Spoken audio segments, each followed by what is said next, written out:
But first, we have my good friend that I've known since 9th grade. He's known me since 8th.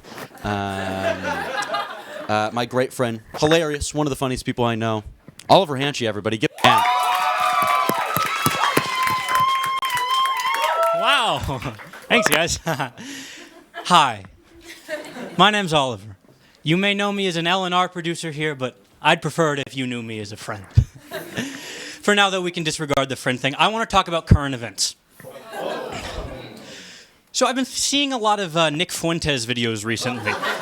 Do you know how concerning that is? Every other video on my Instagram, there he is, like a Nazi Jack in the Box. To be fair, though, this does seem like the natural progression from accidentally clicking on a Tony Hinchcliffe video, but how else are you going to do comedy in Austin, am I right? Look, we had a very significant election this last year, and everybody's pointing out right-wing influencers as a major contributing factor. Now, I'm no George, but I consider myself a curious guy. So I looked into Shapiro. I watched Carlson. I even glanced at the Nelk boys' faces for a second before throwing my computer away. And you know what I thought? These are some of the least charismatic people I have ever seen in my entire life. If Steven Crowder tried to convince me to pick a kitten out of a tree, I think I would join a lumberjack union. You're telling me millions of people base their entire belief systems off these guys? Really? And look, I'm very understanding of the fact that the internet corrupts so easily, but I would have preferred it be a corruption of at least a little higher quality. If America is turning into Gotham, I'd rather it be done by Riddler-level masterminds than Condiment King-tier stooges. I mean, where are the leftist influencers at? I guess people with higher education tend to stray away from podcast equipment, but you'd think there'd be at least something. Look, I know talking about the political climate today can be discouraging, so I want to transition here to talking about the political climate 20 years ago. Who here remembers Al-Qaeda? Whoa. Good old days, I know. Anyway, I took one online class this summer on American affairs in the Middle East, so now I'm going to presumptuously diffuse that knowledge incorrectly to you guys. I'm double majoring in government, by the way, in case you didn't know that. I'm multifaceted. As an uninformed first grader who thought Mitt Romney sure looked a lot like a guy who sold furniture in my town, I'd always thought of Al-Qaeda as a bunch of scary men with guns. I mean, I was right. They were scary and they did have guns, but there's more to them than meets the eye. Just like Jeff Bezos started Amazon in a garage, Osama bin Laden and his best friend, Ayman al-Zawahiri, set off the beaten career path to make something of their own. Also, like Amazon, Al-Qaeda would not have been possible without large sums of family money. You know, bin Laden's father worked in construction, actually, which is ironic.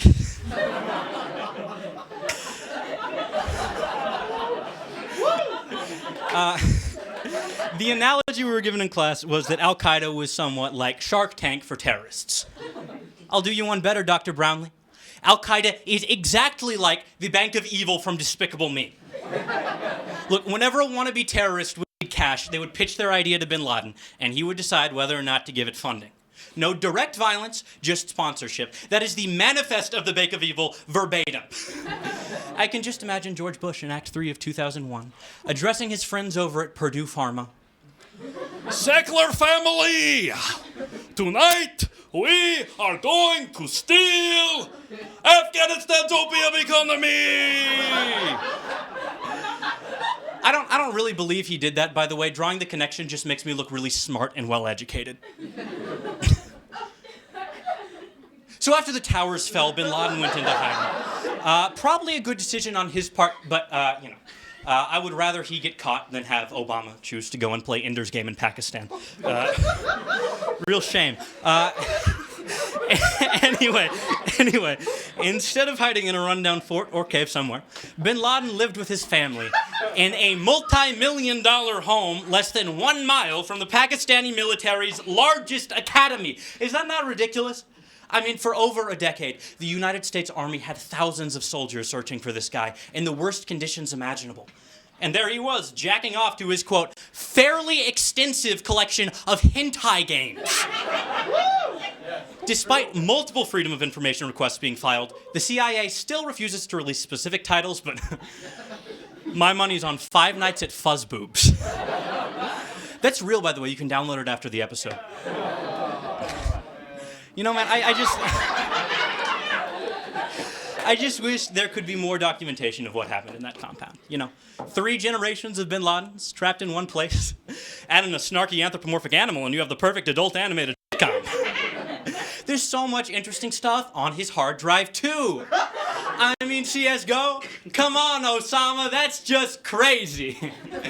For a quick explanation, CSGO is a video game where you collect money to buy better guns to kill the other team. The teams in question are the terrorists and the counter-terrorists. Now, look, as a child, I used to refuse to wear diapers unless they had tomato on them. Do you think in a similar fashion, bin Laden just left the game every time he was a counter-terrorist? I mean, conceptually, I still can't get over this. He's basically role-playing as his employee. The better terrorist you are, the more money you get. Mr. Laden, you could have just gone on Undercover Boss. All right, that's it for tonight. Thank you guys so much.